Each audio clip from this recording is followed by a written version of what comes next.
Halo Grade 6, hari ini kita bertemu kembali bersama dengan Ibu Ayunda. Kita akan belajar agama, gitu ya. Ini adalah pertemuan kita yang ketiga. Hari ini kita akan mengupas tuntas, ya. Kita akan belajar menggali firman Tuhan, ya, mengenai satu perikop, bahkan beberapa pasal, tapi berkaitan perikopnya berbicara tentang satu tokoh, ya. Di mana ini akan menjadi contoh ya bagi anak-anak ke depannya di dalam memberitakan berita keselamatan. Kita masih di dalam topik Allah penyelamat kita, tapi hari ini kita khusus akan mencari tahu atau menggali informasi atau pesan yang terkandung di dalam Kisah Para Rasul 6 pasal 6 ayat 8 sampai pasal 8 ayat 1. Nah, sebelum anak-anak mendengarkan penjelasan Ibu Ayunda, luangkan waktu anak-anak untuk membaca Kisah Para Rasul ini, ya, dari pasal 6 sampai pasal 8. Mulai baca mulai malam hari ini atau besok pagi sebagai perenungan bagi kalian. Intinya, sebelum mendengarkan penjelasan Ibu Ayunda, ambil waktu untuk membaca firman Tuhan, khususnya dari Kisah Para Rasul 6 ayat 8 sampai pasal 8 ayat 1, ya. Nah, tujuan pertemuan hari ini, anak-anak akan menggali isi atau pesan yang dapat dipelajari dari Kisah Para Rasul 6 ayat 8 ini sampai pasal 8 ayat 1, ya. Sebelumnya Ibu Ayunda minta ke anak-anak, ya, supaya mempermudah anak-anak mempunyai gambaran tentang Kisah Para Rasul. Anak-anak lihat video yang Ibu Ayunda bagikan terlebih dahulu, ya. Video tentang ilustrasi penjelasan Kisah Para Rasul.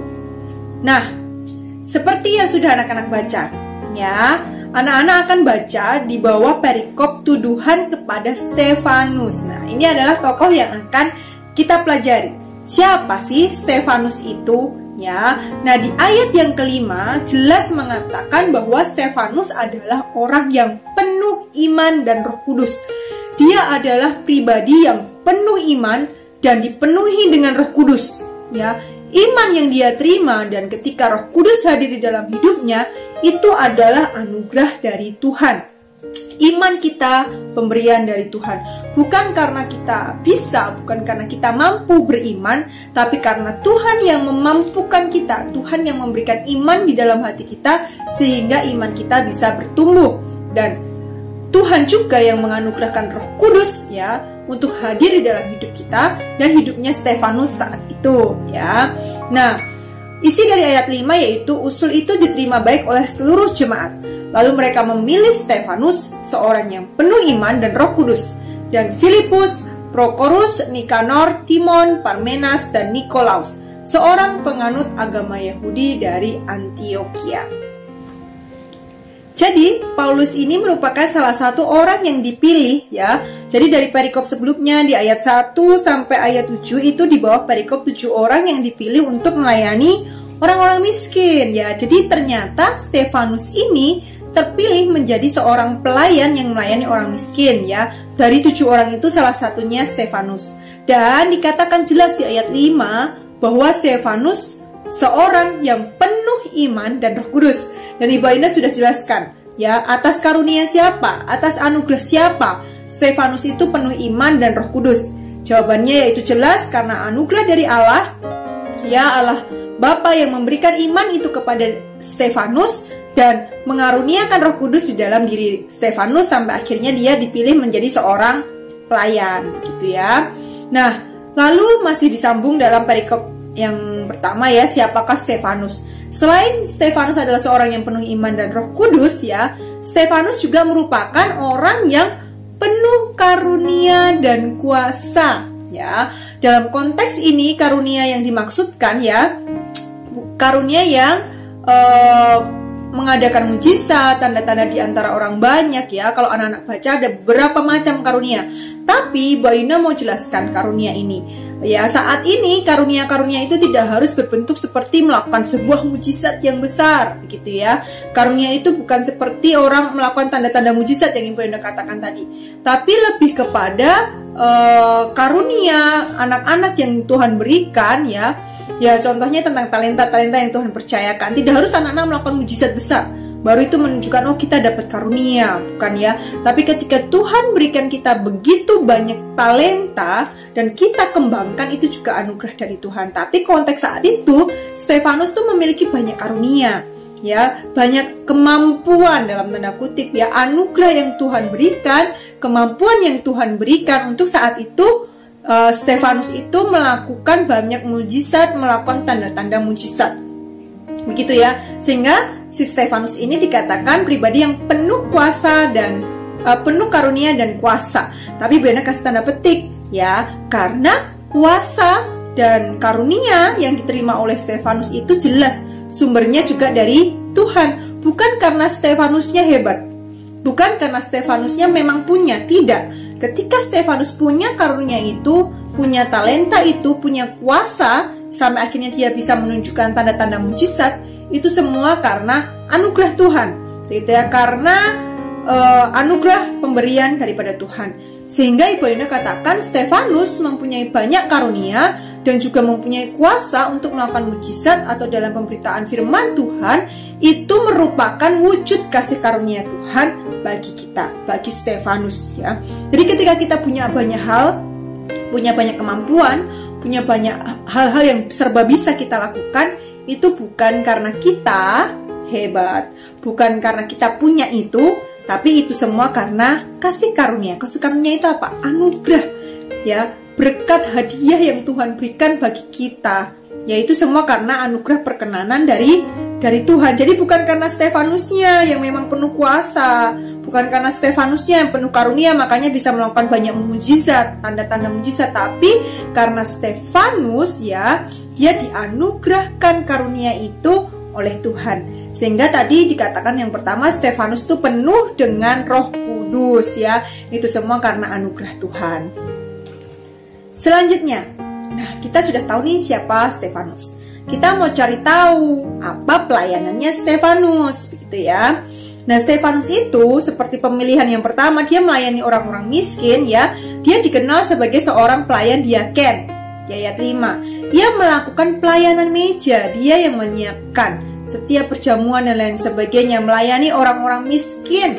Apa yang orang-orang miskin butuhkan, setiap makan, minum dan lain sebagainya, dia pelayanan kasih ya. Dia melayani orang-orang miskin ini, sehingga ketika dia bertugas sebagai diaken, para rasul saat itu yang sedang di dalam bait Allah bisa bebas dari tugas dan bisa berkonsentrasi pada doa dan firman Tuhan. Ya, para rasul kan rasul memberitakan firman Tuhan ya. Nah, saat itu si Stefanus itu ya, dia mendapatkan pelayanan sebagai seorang diaken, sehingga meringankan bebannya, tugas tanggung jawabnya para rasul gitu. Lalu yang kedua, dia mengadakan mujizat dan tanda di ayat 8 ya. Dan Stefanus yang penuh dengan karunia dan kuasa mengadakan mujizat-mujizat dan tanda-tanda di antara orang banyak ya. Ketika Stefanus bisa melakukan banyak mujizat, ingat itu anugerah Tuhan. Itu bukan kuasanya Stefanus, itu kuasa dari Allah yang diberikan oleh Stefanus, begitu ya. Lalu yang ketiga, kalau anak-anak baca ya, ini seru nih sebenarnya perikop ini berisi tentang perdebatannya si Stefanus ketika dia mempertahankan iman percaya yang dia bagikan tentang kabar keselamatan ya. Jadi dia juga bertugas ya, dia pelayanannya adalah bersoal jawab atau berdebat ya. Berdebat, ingat ya, berdebat di dalam konteks ini bukan berdebat mau siapa yang paling benar begitu ya, atau berdebat hal yang tidak penting. Tapi ini benar-benar di dalam perdebatannya itu dia memberitakan Injil firman Tuhan. Dia memberitakan kebenaran firman Tuhan. Dia mempertahankan iman yang ia percayai di dalam Yesus Kristus, bahwa Yesus Kristus adalah Mesias ya. Dari saat itu Stefanus ya sedang menjelaskan tentang Yesus adalah anak Allah. Yesus adalah Mesias yang akan membebaskan kita, menyelamatkan kita. Tapi ketika Stefanus memberitakan itu, dia beritakan di tengah-tengah orang yang saat itu disebut sebagai jemaat Libertini ya.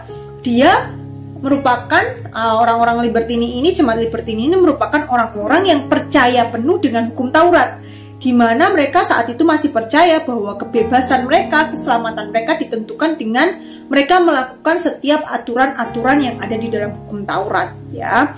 Padahal Stefanus mewartakan berita Injil keselamatan, bahwa keselamatan hanya diperoleh di dalam Yesus Kristus, bahwa akan ada seorang Mesias yang datang ya, yang akan membebaskan kita dari kutuk dosa, menyelamatkan kita ya, bukan karena hukum Taurat, tapi karena Yesus Kristus Sang Mesias itu.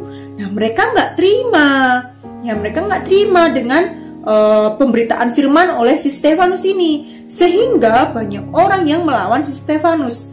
Dia mau berdebat dengan Stefanus untuk mengacaukan pendapatnya si Stefanus, mengacaukan kebenaran yang Stefanus bagikan, begitu ya. Tapi mereka nggak bisa mematahkan kebenaran yang dibagikan oleh Stefanus, begitu. Nah, baca, nanti akan tahu tuh pembelaan-pembelaan Stefanus waktu di depan mahkamah agama ya. Lalu yang keempat, ia memberitakan Injil atau firman Tuhan kepada mahkamah agama Yahudi. Bayangkan ya anak-anak ya, dia pertamanya kepada orang-orang jemaat Liberti ini, mereka tuduh si Stefanus nih, mereka fitnah Stefanus dengan hal-hal yang tidak baik, begitu ya. Mereka putar balikan apa yang Stefanus bagikan, begitu ya. Sampai akhirnya membawa Stefanus secara paksa ya ke depan mahkamah agama Yahudi dengan setiap tuduhan-tuduhan yang diberikan oleh jemaat Liberti ini. Tapi Stefanus tetap memberitakan firman Tuhan. Bahkan ketika di depan mahkamah agama ya, Stefanus memberikan jawaban-jawaban yang jelas.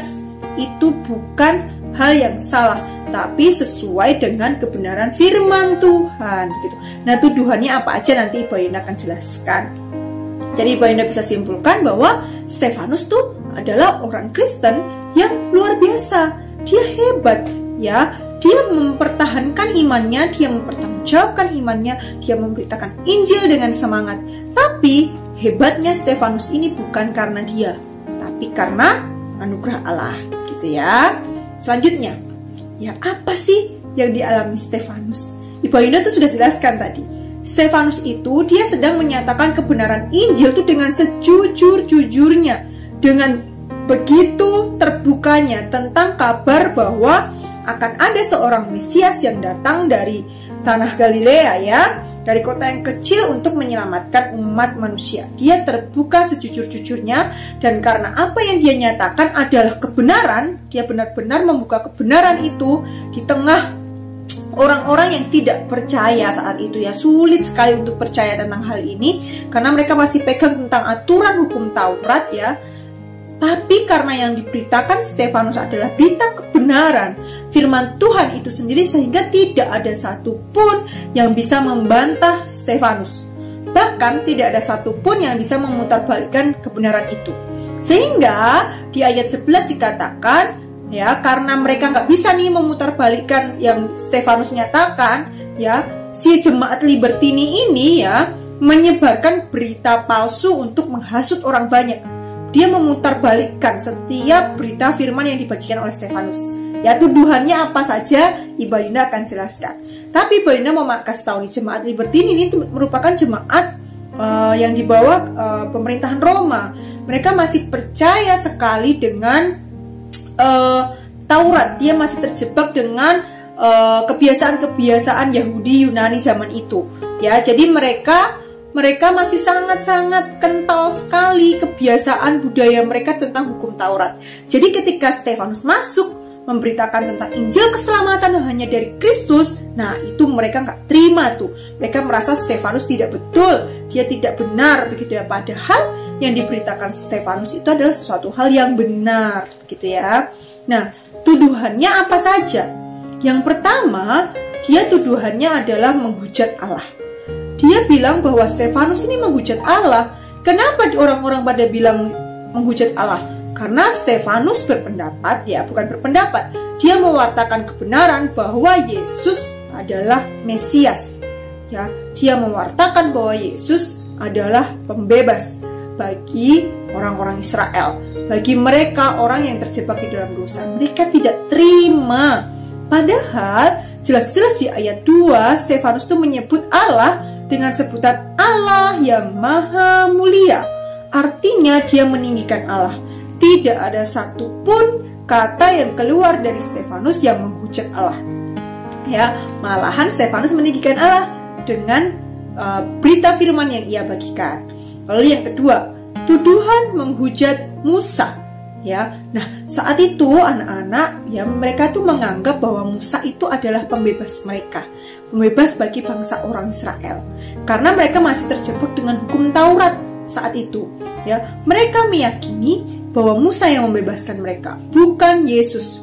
Jadi mereka merasa ketika Stefanus memberitakan bahwa Yesus adalah pembebas, Yesus adalah juru selamat, mereka merasa si Stefanus ini menghujat Musa. Jadi mereka merasa Musa itu adalah pemimpin tertinggi mereka yang akan menyelamatkan mereka. Padahal yang menyelamatkan mereka adalah Yesus Kristus. Namun Stefanus mematahkan pendapat para orang-orang Yahudi saat itu. Ya, ketika mereka menghujat Stefanus menuduh Stefanus bahwa Stefanus itu menghujat Musa, ya, Stefanus menjawab setiap pertanyaan mereka di ayat 25, 30 sampai 38. Yang pertama, Musa memang dipanggil oleh Tuhan. Lalu Musa dipakai Tuhan untuk melepaskan bangsa Israel. Memang betul. Musa melakukan mujizat-mujizat, betul. Musa bernubuat. Musa menjadi pengantara antara Allah dan Israel, betul. Ya, dan itu jelas-jelas Allah berfirman kepada Israel dengan perantaraan Musa. Ya, padahal memang betul Musa itu adalah pembebas bagi bangsa Israel saat itu. Tetapi Musa ini menjadi satu gambaran penuh, ya, menjadi gambaran yang utuh bahwa Kristus nanti juga yang akan membebaskan bangsa Israel, ya, seluruh bangsa dari ikatan dosa. Musa ini menjadi gambarannya, bukan malah menjatuhkan si Musa ini tentang pemahaman bangsa-bangsa saat itu, bangsa Yahudi saat itu, karena mereka percaya sekali tentang Musa, begitu ya. Jadi Stefanus tidak bermaksud untuk menghujat Musa, begitu, tapi dia memberikan satu gambaran utuh tentang Musa yang menjadi gambaran bagaimana Kristus nanti juga akan datang ke dunia untuk membebaskan manusia dari dosa, begitu ya. Lalu yang ketiga, tuduhan tentang menghina bait Allah. Saat itu orang-orang Yahudi itu menekankan bahwa kota tempat beribadah itu hanya di Yerusalem dan gedung ibadah adalah bait Allah. Jadi mereka percaya bahwa tempat ibadah itu cuma di daerah Yerusalem dan tempat gedung beribadahnya itu tuh adalah bait Allah. Jadi dia menghujat, menuduh si Stefanus itu menghina tentang bait Allah, begitu ya. Padahal Stefanus ya mematahkan pendapatnya, ya, mendapatkan pendapat tuduhan orang Yahudi itu dengan memberikan pendapat bahwa di zaman Abraham pun, ya, maupun Yusuf, kedua-duanya tinggal di luar Kanaan. Ya, mereka hidup pada saat bait Allah maupun kemah suci belum ada. Ya, jadi mereka berpendapat bahwa Yerusalem itu kota yang tempat untuk beribadah. Lalu bait Allah itu gedungnya. Padahal si Abraham sama Yusuf zaman dulu itu mereka di luar kota ini dan bait Allah belum ada. Buktinya apa?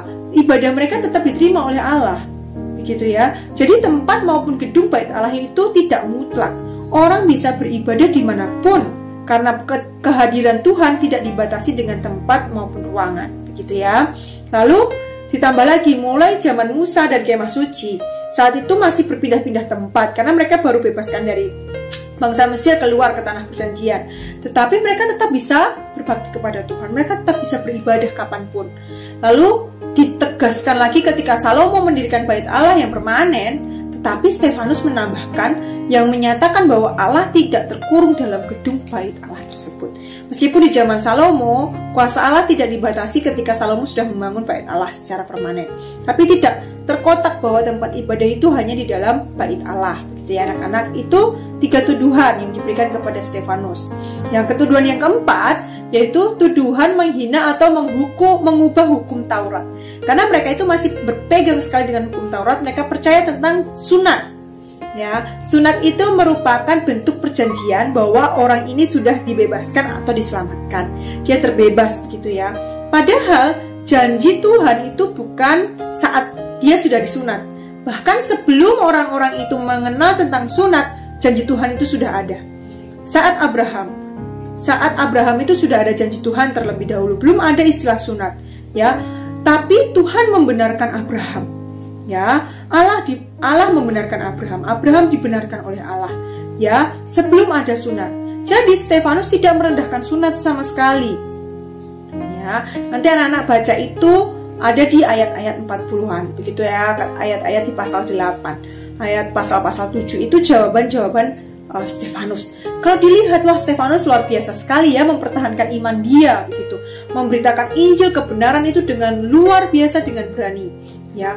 Nah, dalam kondisi sulit itu, ya, menurut Ibu Ayunda itu sangat susah, kondisinya susah sekali, sulit sekali, karena Stefanus di tengah-tengah komunitas, di tengah-tengah orang-orang yang lebih percaya tentang hukum Taurat dibanding tentang kebenaran firman Tuhan itu sendiri yang dibagikan oleh Stefanus. Tapi responnya Stefanus gimana? Saat itu, ya, wajah Stefanus menunjukkan ketenangan, kasih, keberanian, dan keyakinan. Wah, Ibu Ayunda bisa membayangkan, ya. Bahkan dikatakan wajah dia penuh dengan sinar. Begitu, ya. Nah, ini menunjukkan bahwa di tengah-tengah segala macam serangan, ya, ia tetap yakin bahwa Allah itu menyertai dia dan bahwa Allah akan berjanji untuk menolong dia untuk berbicara. Ketika dia memberitakan Injil, meskipun banyak orang menolak berita firman itu tentang keselamatan itu, dia tetap percaya bahwa Allah yang akan memelihara dan memimpin dia di dalam setiap perkataannya. Itu ya yang Stefanus responi saat itu, yakini saat itu. Nah, apa yang kita bisa pelajari? Ibu Ayunda kasih 4 poin secara besar. Yang pertama, kita belajar, ya, kita diselamatkan karena anugerah, bukan karena perbuatan baik atau kehebatan kita. Tadi berbicara tentang sunat, bagaimana orang-orang Yahudi percaya dengan hukum-hukum Taurat yang begitu banyak aturan. Mereka berusaha melakukan setiap aturan mereka untuk mendapatkan keselamatan. Padahal keselamatan itu murni anugerah dari Allah, bukan karena perbuatan baik kita. Ya. Nah, Stefanus ini salah satu orang yang kalau kita lihat dia sangat banyak berbuat baik. Dia melayani orang-orang miskin. Dia juga memberitakan firman Tuhan begitu luar biasa. Bahkan nanti endingnya anak-anak Stefanus ini mati martir, begitu ya. Dia karena memberitakan Injil, gitu ya. Dia sangat baik, sangat hebat. Tapi kita mau lihat, ya, kenapa sih Stefanus sampai kayak gitu? Karena dia sadar bahwa dia orang berdosa yang Kristus sudah selamatkan. Dia sudah menerima keselamatan itu, ya. Dia sudah menerima keselamatan itu sehingga dia dengan sadar, dia dengan berani, dengan gagah, dia berani karena saya sudah diselamatkan. Saya harus memberitakan janji keselamatan kepada setiap orang, apapun kondisinya, ya. Bukan karena Stefanus hebat, ya, tapi karena Allah yang sudah memberikan dia keselamatan sehingga dia berani memberitakan Injil. Perbuatan-perbuatan baik kita manusia bukan untuk menyelamatkan kita dari dosa, tapi perbuatan baik adalah ucapan syukur kita karena kita sudah diselamatkan. Jadi anak-anak harus ingat, keselamatan kita murni anugerah Allah, bukan karena kita hebat, bukan karena kita baik, ya, tapi karena Tuhan yang rela memberikan keselamatan itu dengan cara mati di atas kayu salib, ya, untuk membebaskan kita dari kutuk dosa. Jadi Ibu Ayunda bilang keselamatan adalah anugerah, bukan karena perbuatan baik kita, bukan karena kehebatan kita. Lalu yang kedua, ya, kita harus terus mengisi diri dengan firman Tuhan. Ketika iman kita dipertanyakan, seperti Stefanus, dia berani mempertanggungjawabkan iman dia. Banyak orang yang menuduh dia, memfitnah dia dengan hal-hal yang bertolak belakang sekali, ya. Nah, dia tetap bisa mempertahankan imannya. Bahkan dia bisa menjawab setiap tuduhan-tuduhan yang diberikan orang-orang Yahudi saat itu dengan jawaban yang benar-benar sesuai dengan kebenaran firman Tuhan. Kenapa dia seperti itu? Pastinya dia mengisi hidupnya dengan firman Tuhan, ya, sehingga dia bisa mempertanggungjawabkan apa yang menjadi iman dia. Dia mempertanggungjawabkan imannya dengan benar dan penuh bertanggung jawab di hadapan Tuhan. Bahkan dia terus memberitakan kebenaran itu, ya. Lalu yang ketiga, berita keselamatan yang sudah kita terima, ya, kita harus tetap beritakan dalam kondisi sulit sekalipun.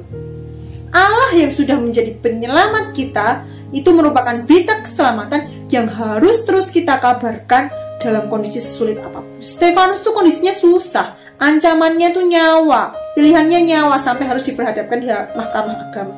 Tapi dia tidak takut, ya, dia tidak mundur satu kali pun, dia tetap maju untuk memberitakan berita keselamatan. Kenapa?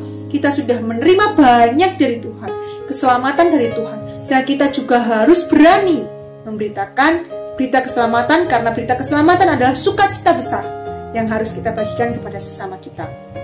Ya, lalu yang keempat, ya, ingat, Kristus adalah pemimpin tertinggi kita dalam setiap aspek kehidupan kita. Bukan hal-hal duniawi, bukan keinginan kita, bukan aturan-aturan di sekitar kita, tapi Kristus yang adalah kebenaran yang sejati itu, yang tertuang semuanya itu ya di dalam firman Tuhan, dan Kristus sendiri adalah pemimpin tertinggi dalam hidup kita. Jadi yang mengontrol diri kita, ya, yang memilih hidup kita, yang berdaulat atas hidup kita adalah Kristus, bukan kita. Jadi kita nih harus tunduk sama Kristus, ya. Pada saat itu, ya, orang-orang Yahudi saat itu mereka lebih, ya, memilih bahwa hukum Taurat itu lebih tinggi yang menyelamatkan mereka. Mereka merasa hukum Taurat itu adalah hukum tertinggi. Padahal yang berotoritas penuh yang menjadi penggenapan atas hukum Taurat itu adalah Kristus. Ya, jadi Kristuslah yang memiliki otoritas tertinggi dalam hidup kita manusia. Anak-anak hati-hati. Ya, jangan pernah ngerasa kita bisa atur diri kita sendiri. Kita bisa ikut kita punya mau. Padahal ada satu pribadi yang tinggi, yang mampu mengatur segala hidup kita. Dan saya Ibu Ayunda yakin bahwa apa yang Tuhan sudah rencanakan, Tuhan sudah berikan dalam hidup kita adalah yang terbaik. Nah, yang patut kita syukuri adalah karya keselamatan. Karena Allah adalah penyelamat kita yang mampu menopang kita dalam setiap kehidupan kita. Bahkan yang paling besar adalah yang membebaskan kita dari belenggu dosa. Ya, jadi sama seperti Stefanus, mari kita belajar terus meminta sama Tuhan, anugerah kepada Tuhan untuk kita mau berani mewartakan berita Injil keselamatan dalam kondisi apapun, kondisi sulit apapun.